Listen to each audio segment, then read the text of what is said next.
All right, in this part 3 of today's, we're going to extend the if universe. All right, ifs can be used for so much more than just to see out one statement, and I think you'll start to see that as this video goes on.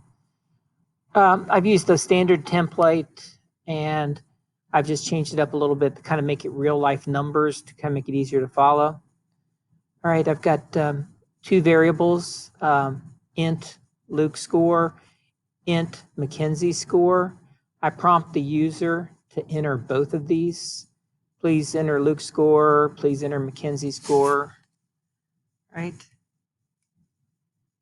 Then I go straight into the comparisons.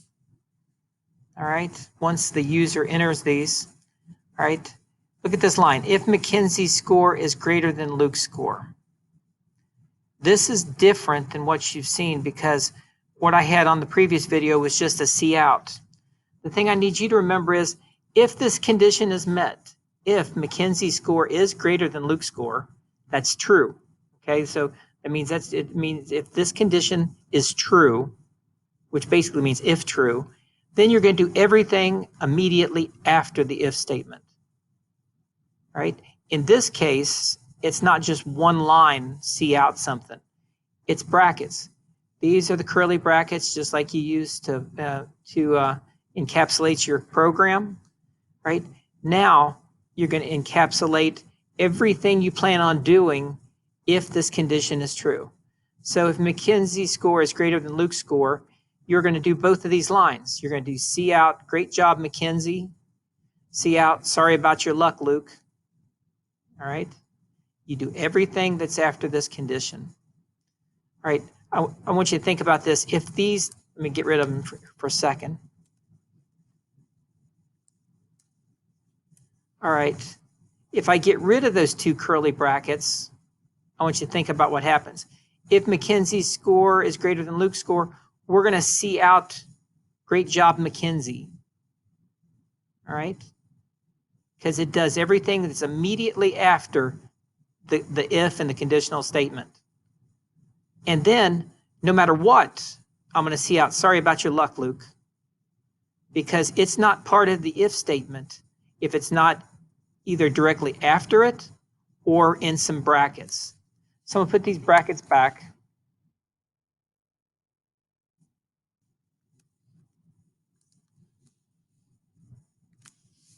And go on down to my next statement.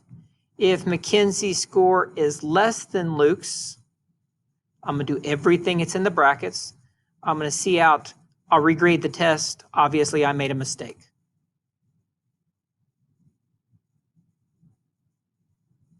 And the third one, if Mackenzie's score equals, double equal sign, I can't stress that enough, equals Luke's score, I'm going to do everything it's in the brackets.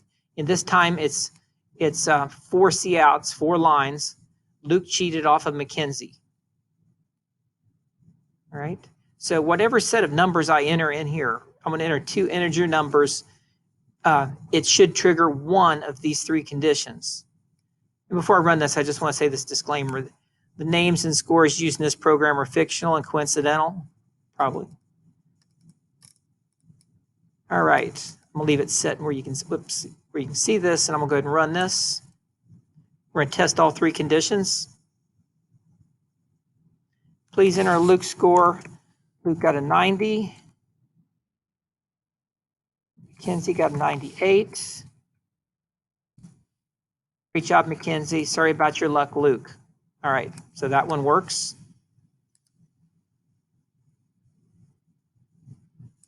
Let's try it again. Let's see. Luke got a 98. Mackenzie got a 90. I'll regrade the test. Obviously, I made a mistake. So that one works too.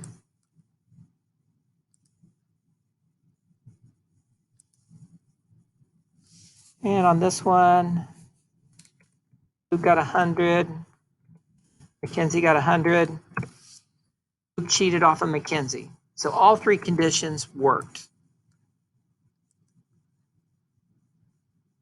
Again, the big takeaway from this video is that if you have an if statement and your condition is met, your condition is true, it does whatever the next thing is. And if it's just a one line see out, it does that. If it's an assignment statement, it does that. Or if it's brackets, it's whatever's inside the brackets. And I mean whatever's inside the brackets, because this is telling, if this condition is true, your program is forcing everything in the brackets to happen. All right, play with this just a little bit. Best thing you can do is just actually run some code, and actually you make up your own conditions. You make your own what happens afterwards. And like I said, anything that happens inside these brackets, if you do an assignment statement, if you change numbers and then see them out, all that can happen. All right. All right, give this a good hard look. And there should be at least one more video today.